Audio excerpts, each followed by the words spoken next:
नमस्कार मेरे प्यारे साथियों, आप सभी का स्वागत है आपका अपना यूट्यूब चैनल जीटीएम क्लासेस में। दोस्तों आज की इस वीडियो में हम आपको संस्कृत का 50 दोस्तों वीवीआई ऑब्जेक्टिव क्वेश्चन आपको हम बताएंगे, जो आपके फाइनल बोर्ड परीक्षा दोस्तों 21 फरवरी को बहुत सारे प्रश्न इस वीडियो के माध्यम से आएगा। ठीक है ना। 50 में से दोस्तों मैक्सिमम प्रश्न जो होगा सेम टू सेम हूबहू जाकर दोस्तों 21 फरवरी की परीक्षा में लड़ेगा, ये मेरा 100% गारंटी है। ठीक है, इसलिए आप सभी विद्यार्थी इस वीडियो में 1 से लेकर 50 तक पूरी कंसंट्रेशन के साथ बने रहिएगा। एक भी प्रश्न इस वीडियो का दोस्तों आप स्किप मत कीजिएगा। ठीक है, आप सभी विद्यार्थी का कमेंट आ रहा था कि सर संस्कृत का ऑब्जेक्टिव क्वेश्चन लाइए, तो आप सभी विद्यार्थी का कमेंट को ध्यान रखते हुए दोस्तों आपके लिए हम संस्कृत का ऑब्जेक्टिव क्वेश्चन लेकर आए हैं। अंत तक बने रहिएगा, ये वीडियो काफी महत्वपूर्ण होने वाला है। देखिए पहला प्रश्न है आपके सामने कि नृत्य करते हुए कौन प्रतीत होता है। आपको बताना है दोस्तों कि नृत्य करते हुए कौन प्रतीत होता है, तब पर्वत प्रतीत होता है। ठीक है ना, ऑप्शन बी हमारा यहाँ पे बिल्कुल सही उत्तर हो गया। अगला प्रश्न देखिए, दूसरा नंबर कहता है कि मानवता के विनाश का भय किससे है। आपको बताना है दोस्तों ये दूसरा नंबर प्रश्न में कि मानवता के विनाश का दोस्तों भय जो है वो किससे है, तो अस्त्र से है मेरे प्यारे साथियों। ठीक है, ऑप्शन नंबर यहाँ पर बी जो होगा बिल्कुल सही उत्तर हो गया। चलिए अगला प्रश्न हम देखते हैं। और मेरे प्यारे साथियों जो प्रश्न लगता है कि हम जानते हैं उसका जवाब आप कमेंट बॉक्स में देते चलिएगा। उससे आपको फ़ायदा क्या होगा, बेनिफिट क्या होगा कि आपके अंदर कॉन्फिडेंस डेवलप होगा कि इतना प्रश्न को हम सही किए हैं। ठीक है, जो कि दोस्तों आपके बोर्ड एग्जाम जब एग्जाम हॉल में देने जाइएगा तो वहाँ पर दोस्तों काफ़ी आपको मदद करेगा कॉपी को लिखने में, आपके अंदर कॉन्फिडेंस भरा हुआ रहेगा। इसलिए जो प्रश्न जानते हैं कमेंट बॉक्स में उसका जवाब आप जरूर देते चलिएगा। ठीक है ना। चलिए देखिएगा आप यहाँ पे तीसरा नंबर प्रश्न कहता है कि दान के अर्थ में कौन सी विभक्ति होती है। काफ़ी शानदार प्रश्न है दोस्तों। आपको बताना है कि दान के अर्थ में कौन सी दोस्तों विभक्ति होती है, तो चतुर्थी होती है। ठीक ना, ऑप्शन नंबर यहाँ पे सी बिल्कुल सही उत्तर हो गया। अगला प्रश्न यहाँ पे देखिए चौथा नंबर कहता है पटना के किस दिशा में गंगा बहती है। दोस्तों अगर ये प्रश्न को जानते हैं तो बताइएगा कि पटना के किस दिशा में गंगा बहती है, तो उत्तर दिशा में दोस्तों गंगा बहती है। ऑप्शन नंबर यहाँ पे सी जो होगा बिल्कुल सही उत्तर हो गया। ठीक है ना। चलिए अगला प्रश्न हम देखते हैं। देखिए पांचवा नंबर प्रश्न कहता है कि चयनम में कौन सी संधि है। आपको बताना है दोस्तों कि चयनम में कौन सी संधि है, तो स्वर संधि है मेरे प्यारे साथियों, आप इसको याद रखिएगा। ऑप्शन नंबर यहाँ पर ये जो होगा बिल्कुल सही उत्तर हो गया। ठीक है ना। चलिए अगला प्रश्न हम देखते हैं। छठा नंबर कहता है छठा नंबर प्रश्न में कि किस देश में देवता बार बार जन्म लेना चाहते हैं। दोस्तों आपको बताना है कि किस देश में देवता जो है बार बार जन्म लेना चाहते हैं, तो भारत में दोस्तों देवता जो है बार बार जन्म लेना चाहते हैं। ऑप्शन डी बिल्कुल सही उत्तर हो गया। अगला प्रश्न देखिएगा सातवां नंबर कहता है कि निवेदनम शब्द में कौन सा उपसर्ग है। दोस्तों आपको बताना है कि निवेदनम शब्द में दोस्तों कौन सा उपसर्ग है, तो नी है मेरे प्यारे साथियों। ऑप्शन नंबर यहाँ पे डी जो होगा बिल्कुल सही उत्तर हो गया। ठीक है ना। चलिए अगला प्रश्न हम देखते हैं। अगला देखिए दोस्तों यहाँ पे आठवां नंबर प्रश्न है, कहता है कि बाल विवाह के विरुद्ध किसने महान प्रयास किया। दोस्तों आपको बताना है कि बाल विवाह के विरुद्ध दोस्तों किसने महान प्रयास किया, तो मूल शंकर ने किया दोस्तों। ठीक है, ऑप्शन नंबर यहाँ पर ए जो होगा बिल्कुल सही उत्तर हो जाएगा। अब मूल शंकर दोस्तों किनका नाम है, तो देखिए स्वामी दयानंद का दोस्तों बचपन का जो नाम है ना वो मूल शंकर है, इसको आप ध्यान में रखिएगा। और स्वामी दयानंद का दोस्तों जन्म कहाँ हुआ है, तो गुजरात के टंकारा नामक गाँव में हुआ था, ये भी साथ में आप याद रखिएगा। और स्वामी दयानंद का बचपन का नाम दोस्तों मूल शंकर, इसको जरूर याद रखिएगा, आपके बोर्ड एग्जाम में पूछे जाते हैं। चलिए अगला प्रश्न हम देखते हैं 9 नंबर का, यह संसार किसके द्वारा अनुशासित है। बाबू आपको बताना है कि यह संसार जो है किसके द्वारा अनुशासित है, तो परमात्मा के द्वारा दोस्तों यह संसार अनुशासित है। ऑप्शन डी आपका सही उत्तर हो गया। चलिए आगे बढ़ते हैं अब हम 10वां नंबर प्रश्न की ओर।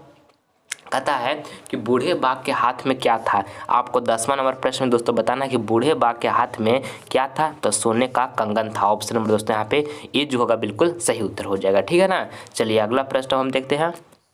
अगला देखिए 11 नंबर का था मूर्ति पर चढ़कर कौन खा रहा था। दोस्तों 11 नंबर प्रश्न काफ़ी ही महत्वपूर्ण है आपकी फाइनल बोर्ड परीक्षा के लिए। आपको बताना है दोस्तों कि मूर्ति पर चढ़कर कौन खा रहा था, तो चूहा खा रहा था दोस्तों, चूहा।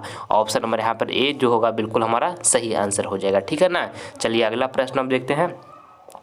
देखिए यहाँ पे हमारा 12 नंबर प्रश्न कहता है कि स्वामी दयानंद दोस्तों मूर्ति पूजा के थे, तो विरोधी थे बाबू, विरोधी, याद रखिएगा। ऑप्शन ए हमारा यहाँ पर बिल्कुल सही उत्तर हो गया। अगला प्रश्न यहाँ पे देखिएगा 13 नंबर कहता है कि हमारी भारतीय धारा कैसी है। आपको बताना है मेरे प्यारे साथियों, ये 13 नंबर प्रश्न है कि हमारी दोस्तों भारतीय धारा जो है कैसी है, तो विशाल है बाबू। ऑप्शन नंबर डी हमारा यहाँ पर बिल्कुल सही उत्तर हो गया। ठीक है ना। चलिए अगला प्रश्न अब देखते हैं हम। देखिएगा 14 नंबर प्रश्न कहता है कि आर्य समाज की स्थापना कब हुई थी। आर्य समाज जो है दोस्तों उसका स्थापना कब हुई थी, तो 1875 ईस्वी में दोस्तों आर्य समाज की स्थापना हुआ था। ऑप्शन नंबर यहाँ पे सी जो होगा बिल्कुल सही उत्तर हो गया, ठीक है ना। चलिए अगला प्रश्न हम देखते हैं 15 नंबर। और मेरे प्यारे साथियों, आप सभी विद्यार्थी इस वीडियो में 1 से लेकर 50 तक पूरी कॉन्सेंट्रेशन के साथ बने रहिएगा। एक भी प्रश्न इस वीडियो का आप स्किप मत कीजिएगा दोस्तों। ये 50 में से बहुत सारे प्रश्न आपको 21 फरवरी को परीक्षा में देखने को मिलेगा दोस्तों, सेम टू सेम, ये मेरा गारंटी है, ठीक है। इसलिए जरूर आप सभी अंत तक सारे प्रश्न को बारीकी से ध्यानपूर्वक समझने का प्रयास करें, ठीक है। चलिए अगला प्रश्न हम देखते हैं। देखिए अगला हमारा यहाँ पर 15 नंबर प्रश्न है, कहता है कि आर्यभट्टियम किसकी रचना है। आर्यभट्टियम जो है दोस्तों ये किसकी रचना है, तो आर्यभट्ट के बाबू याद रखिएगा। ऑप्शन बी हमारा बिल्कुल सही उत्तर हो गया। अगला प्रश्न देखिए 16 नंबर, कहता है कि प्राणी के हृदय रूपी गुफा में कौन विद्यमान है। प्राणी के दोस्तों हृदय रूपी गुफा में दोस्तों कौन विद्यमान है, तो आत्मा विद्यमान है बाबू। ऑप्शन नंबर यहाँ पर ये जो होगा ना बिल्कुल हमारा सही उत्तर हो जाएगा, ठीक है। चलिए अगला प्रश्न अब देखते हैं। देखिएगा 17 नंबर प्रश्न कहता है हिंसक कौन था। आपको बताना है दोस्तों ये 17 नंबर प्रश्न में कि हिंसक दोस्तों कौन था, तो बाघ जो था ना बाबू हिंसक था। ऑप्शन नंबर यहाँ पे ये जो होगा बिल्कुल सही उत्तर हो जाएगा, ठीक है। चलिए अगला प्रश्न अब देखते हैं। अगला देखिएगा 18 नंबर, कहता है कि गोसु किस शब्द का रूप है। आपको बताना है दोस्तों कि गोसु जो है गोसु वो किस शब्द का दोस्तों रूप है, तो दोस्तों गो का है। किसका दोस्तों, गो का है। ऑप्शन नंबर यहाँ पे जो डी होगा ना बिल्कुल सही उत्तर हो जाएगा, ठीक है। चलिए अगला प्रश्न अब देखते हैं। अगला देखिए यहाँ पर 19 नंबर का था भिखन टोला को देखने के लिए कौन आए। दोस्तों आपको ये 19 नंबर प्रश्न बताना है कि भिखन टोला को देखने के लिए दोस्तों कौन आए, तो शिक्षक आए दोस्तों। कौन आए, शिक्षक आए भिखन टोला को देखने के लिए। ऑप्शन नंबर यहाँ पे सी जो होगा ना बाबू आपका बिल्कुल सही उत्तर हो जाएगा, आप इसको याद रखिएगा, ठीक है। चलिए अगला प्रश्न अब देखते हैं। देखिए यहाँ पर 20 नंबर प्रश्न कहता है कि ब्राह्मण के भेष में कर्ण के समीप कौन जाता है। ये भी प्रश्न दोस्तों 20 नंबर प्रश्न भी काफ़ी ही महत्वपूर्ण है आपके बोर्ड एग्जाम के लिए। आपको बताना है दोस्तों कि ब्राह्मण के भेष में कर्ण के समीप दोस्तों कौन जाता है, तो इंद्र जाते हैं दोस्तों। कौन जाते हैं, इंद्र जाते हैं। ऑप्शन नंबर देखिए यहाँ पे जो बी होगा बिल्कुल सही उत्तर हो जाएगा, आप इसको याद रखिएगा, ठीक है ना। चलिए अगला प्रश्न हम देखते हैं। अगला देखिए दोस्तों यहाँ पे 21 नंबर प्रश्न कहता है कि माता किस शब्द का रूप है। दोस्तों आपको बताना कि माता जो है दोस्तों किस शब्द का रूप है, तो मातरी का रूप है दोस्तों। ऑप्शन नंबर यहाँ पर बी जो होगा बिल्कुल सही उत्तर हो गया, ठीक है। चलिए अगला प्रश्न अब देखते हैं 22 नंबर कहता है स्वामी दयानंद का जन्म कब हुआ था। दोस्तों आपको बताना कि स्वामी दयानंद जो थे दोस्तों उनका जो जन्म हुआ था वो कब हुआ था, तो 1824 ईस्वी में दोस्तों स्वामी दयानंद का जन्म हुआ था। और इनका जन्म दोस्तों कहाँ हुआ था, तो गुजरात के टंकारा नामक गाँव में हुआ था। याद रखिएगा, ये प्रश्न बहुत बार पूछा जाता है, ठीक है ना।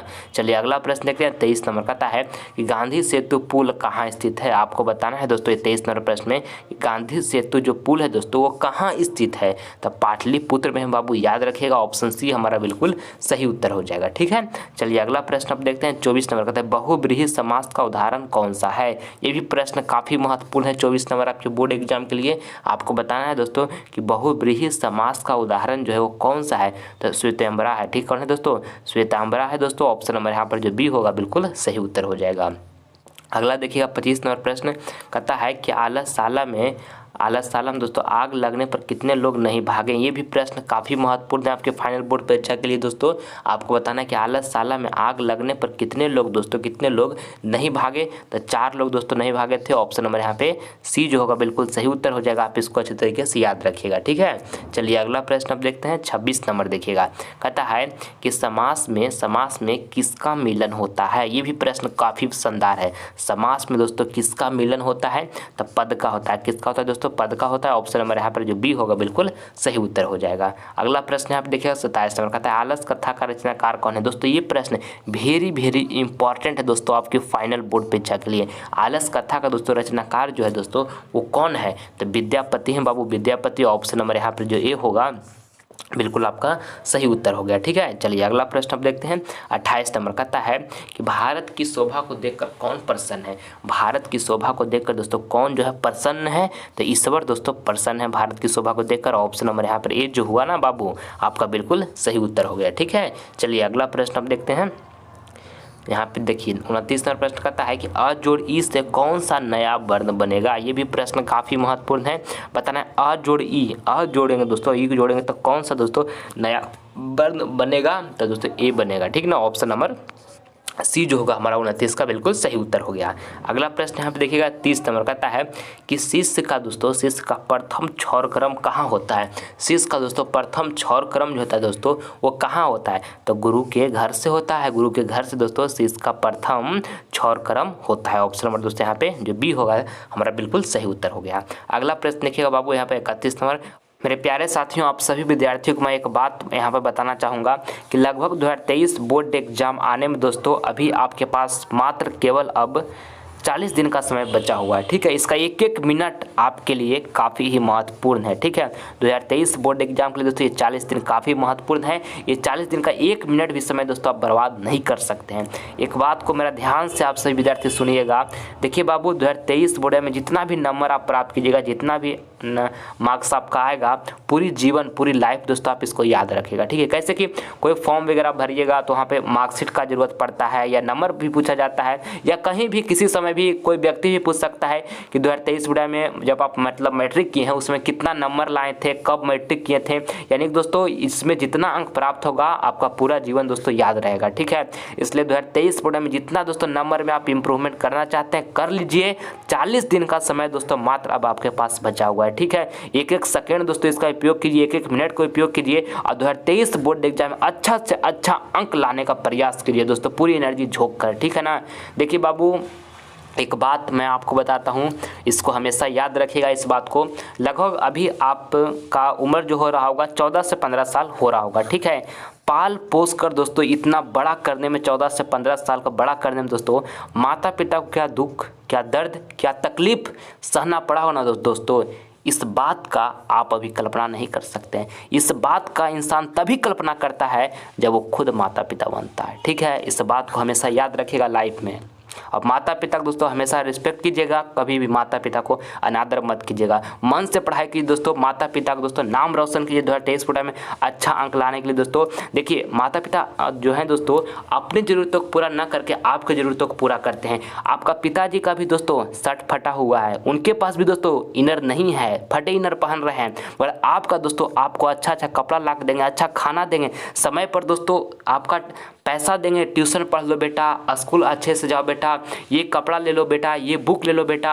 अपनी ज़रूरतों को पूरा ना कर रहे हैं, अपने शर्ट को नहीं किन रहे हैं दोस्तों, मगर आपको सारा कपड़ा, सारा कॉपी किताब, ट्यूशन फीस, सारे चीज़ को उपलब्ध करवा रहे हैं। वो दोस्तों देखिए पिता क्या होता है। माँ दोस्तों 9 मंथ आपको गर्भ में रखकर पाल पोस कर इतना बड़ा किए हैं। सोचिए कितना दुख, कितना दर्द सहे होंगे दोस्तों। ठीक है, तो आप मेहनत नहीं कीजिएगा तो आपका माता पिता जो दोस्तों आपके लिए मेहनत किए हैं उनका फल कैसे मिलेगा दोस्तों। इसलिए आप सभी विद्यार्थी से मेरा हाथ जोड़ कर एकदम निवेदन करते हैं दोस्तों कि 40 दिन अच्छे तरीके से मेहनत कीजिए। वो माता पिता को दोस्तों दिल को धोखा मत दीजिए, दिल को दोस्तों उनका टूटने मत दीजिए। बहुत उम्मीद से आपको पाल पोस कर पूरा किए हैं, इतना बड़ा किए हैं, अपनी ज़रूरतों को पूरा ना करके दोस्तों आपकी ज़रूरतों को हमेशा पूरा किए हैं और अभी भी दोस्तों आपको हमेशा दोस्तों पूरा करते आ रहे हैं। तो उनके दुख दर्द को समझिए दोस्तों। हमेशा यही आपसे माता पिता आशा करके बैठे हुए हैं कि आज ना तो कल बेटा हमारा घर का इस जो हम गरीबी में जी रहे हैं उससे निकालेगा, उससे दोस्तों आगे बढ़ाएगा। और दोस्तों आपका एक कर्तव्य है कि अच्छे तरीके से मेहनत करें, अच्छे तरीके से पढ़ाई करें और माता पिता दोस्तों हर ख्वाहिश हम पूरा करें। ठीक है, इसलिए आपसे रिक्वेस्ट है मेरा बाबू कि 40 दिन में अच्छे तरीके से मेहनत कीजिए और 2023 बोर्ड में इतना अच्छा अंक लाइए कि जिस दिन रिजल्ट आए ना उस दिन माता पिता के आंख में खुशी के आंसू बहे, उनको गर्व हो कि हम इतना अपने लिए त्याग किए, अपनी ज़रूरत को पूरा ना करके हम अपने बेटा को पढ़ाएं, अच्छा सुविधा दिए तो हमारा इतना अच्छा अंक बेटा लाया। ठीक है, जब गली मोहल्ला में आपका माता पिता चले तो लोग आपके माता पिता से पूछे कि अच्छा आप ही का बेटा इतना नंबर लाया है, बहुत अच्छा नंबर लाया है जी, बहुत मेहनत करता है, इस तरह से माता पिता से आपसे पूछे तो वो पल आपके लिए काफ़ी लाजवाब होगा बाबू। इसलिए आपसे हम हाथ जोड़कर रिक्वेस्ट करते हैं, माता पिता का दिल दोस्तों टूटने मत दीजिए। बहुत उम्मीद से पाल पोस कर दोस्तों इतना बड़ा आपको किए हैं। ठीक है, अच्छे तरीके से 40 दिन में उपयोग कीजिए और मैट्रिक बोर्ड 2023 में अच्छा अंक लाने की कोशिश कीजिए बाबू, हम आपसे यही विनती करते हैं। ठीक है, चलिए अब हम आगे बढ़ते हैं समय को देखते हुए। देखिएगा यहाँ पे 31 नंबर प्रश्न कहता है कि कर्ण किसके पक्ष से युद्ध लड़ रहे थे। आपको बताना है 31 नंबर प्रश्न बाबू कि कर्ण जो है किसके पक्ष से युद्ध लड़ रहे थे, तो कौरव के पक्ष से कर्ण युद्ध लड़ रहे थे। ऑप्शन ए जो होगा हमारा यहाँ पे बिल्कुल सही उत्तर हो गया। ठीक है ना, चलिए आगे बढ़ते हैं हम। देखिएगा 32 नंबर प्रश्न कहता है कि कैमोदी महोत्सव कहाँ मनाया जाता था। कैमोदी महोत्सव जो है ना बाबू वो कहाँ मनाया जाता था। तो कैमोदी महोत्सव पाटलिपुत्र में मनाया जाता था। ऑप्शन नंबर यहाँ पे सी जो होगा बिल्कुल सही आंसर हो जाएगा। ठीक है, चलिए अगला प्रश्न आप देखते हैं। देखिएगा यहाँ पे 33 नंबर प्रश्न कहता है मंगलम पाठ में कितने मंत्र हैं। आपको बताना है कि मंगलम पाठ में दोस्तों कितने मंत्र हैं। तो 5 मंत्र हैं, आप इसको याद रखिएगा। ऑप्शन नंबर यहाँ पर बी जो होगा बिल्कुल सही उत्तर हो गया। चलिए अगला प्रश्न आप देखते हैं हम यहाँ पे 34 नंबर।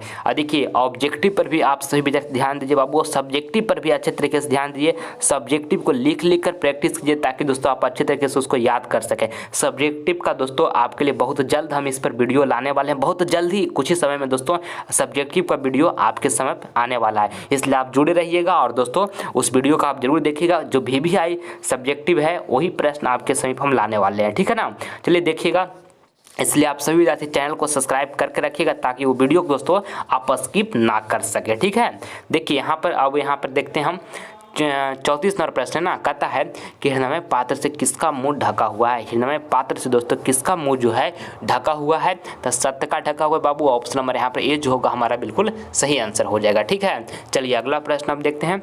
देखिएगा 35 नंबर कहता है कि पटना का इतिहास कितना वर्ष पुराना है।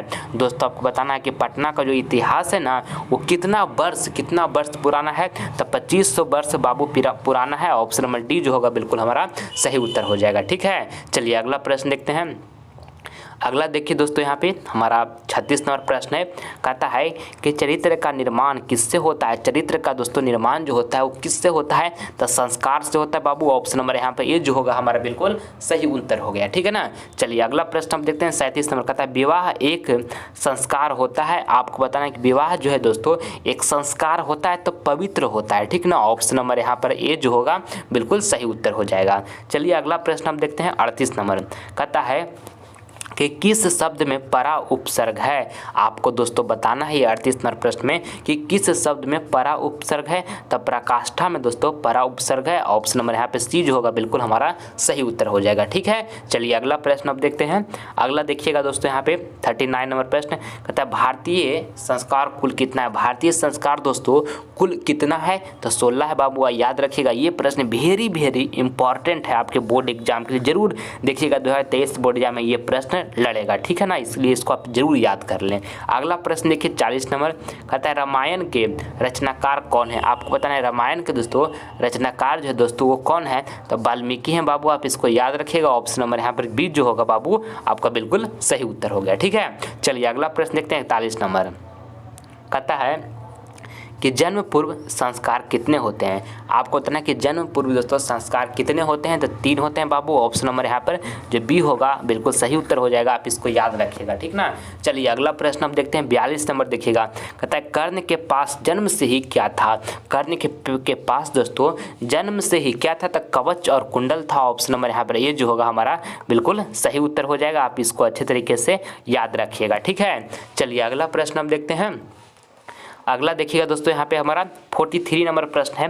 कहता है 43 नंबर प्रश्न में कि राम परवेश के पिता थे। आपको बताना कि राम परवेश के दोस्तों पिता थे तो निर्धन थे। कैसा थे, निर्धन थे। ऑप्शन नंबर बी जो होगा बाबू यहाँ पे बिल्कुल सही उत्तर हो जाएगा। ठीक है ना, चलिए अगला प्रश्न हम देखते हैं यहाँ पे 44 नंबर कहता है पटना किस राज्य की राजधानी है। वेरी इंपॉर्टेंट प्रश्न है आपके बोर्ड एग्जाम के लिए। पटना जो है किस राज्य की राजधानी है। तो बिहार का है। ऑप्शन नंबर यहाँ पर डी जो होगा बिल्कुल सही उत्तर हो जाएगा। ठीक है ना, चलिए अगला प्रश्न देखते हैं 45 नंबर कहता है नरक के दरवाजा कितने होते हैं। आपको बताना है दोस्तों कि नरक के दरवाजे जो होते हैं दोस्तों दरवाजे वो कितने होते हैं। तो 3 दरवाजे होते हैं नरक का दोस्तों। ऑप्शन नंबर यहाँ पे सी जो होगा हमारा बिल्कुल सही उत्तर हो जाएगा। ठीक है, चलिए अगला प्रश्न हम देखते हैं। अगला देखिएगा दोस्तों यहाँ पे 46 नंबर प्रश्न कहता है उपनिषद के कितने प्रकार होते हैं। उपनिषद के दोस्तों कितने प्रकार होते हैं। एक तो 108 प्रकार दोस्तों उपनिषद के होते हैं। ऑप्शन नंबर यहाँ पे डी जो होगा दोस्तों बिल्कुल सही उत्तर हो जाएगा, आप इसको याद रखिएगा। ठीक है, चलिए अगला प्रश्न देखते हैं। देखिएगा 47 नंबर प्रश्न आपको यहाँ पर बताना है 47 नंबर प्रश्न में कि सु उपसर्ग से कौन सा शब्द बनेगा। आपको बताना है दोस्तों कि सु उपसर्ग से कौन सा शब्द बनेगा। तो सुयोग बनेगा। ऑप्शन नंबर यहाँ पर सी जो होगा बिल्कुल हमारा सही उत्तर हो गया। अगला प्रश्न देखिएगा 48 नंबर कहता है शिक्षक कैसा था। शिक्षक दोस्तों कैसा था। तो नवीन दृष्टि संपन्न था दोस्तों शिक्षक। ठीक है, नवीन दृष्टि संपन्न था दोस्तों शिक्षा का। ऑप्शन नंबर यहाँ पे सी जो हुआ बिल्कुल सही उत्तर हो जाएगा।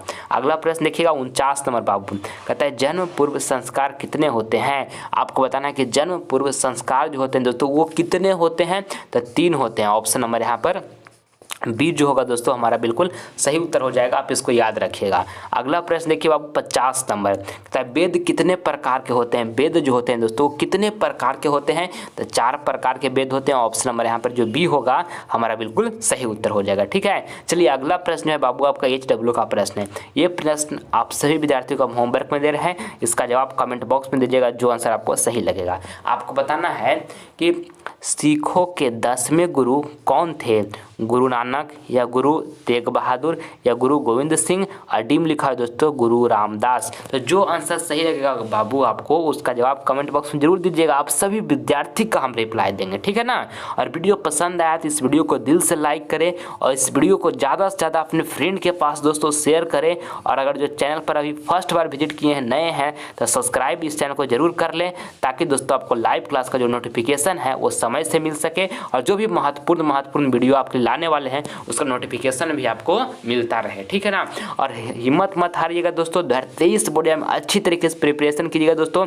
एक बात को हमेशा ध्यान में रखिएगा क्योंकि माता पिता हमसे उम्मीद किए हुए हैं, ठीक है, हमसे आशा किए हुए हैं, तो उनके आशा को दोस्तों हमको पूरा करना है। और हम दोस्तों मेहनत नहीं करेंगे तो हम अपने माता पिता के दोस्तों आशा को कैसे पूरा करेंगे, इस बात को हमेशा अपने माइंड में रखिएगा बाबू। ठीक है, और लगातार मेहनत करते रहिए और जिस दिन रिजल्ट आएगा उस दिन माँ और पिता की आंखों में दोस्तों खुशी के आंसू टप टप बहाइए, इतना अच्छा आप नंबर लाइए, गर्व से दोस्तों उनका सीना चौड़ा हो जाए कि हम अपने बेटा के लिए दोस्तों इतना मेहनत करके पैसा दिए, पढ़ाएं लिखाएं, तो बहुत अच्छा अंक 2023 बोर्ड में लाकर हमारा समाज में नाम रोशन किया। इसलिए आप सभी विद्यार्थी से मेरा रिक्वेस्ट है कि पूरी एनर्जी 40 दिन झोंक दीजिए, जिस दिन रिजल्ट आएगा दोस्तों वो पल आपके लिए काफी लाजवाब होगा। हर गली हर मोहल्ला में आप ही का नाम का चर्चा होगा। ठीक है, आप सभी विद्यार्थी से अगले वीडियो में मिलेंगे, तब तक अपना ख्याल रखिएगा और मन से पढ़ाई करते रहिएगा बाबू। जय हिंद, जय भारत।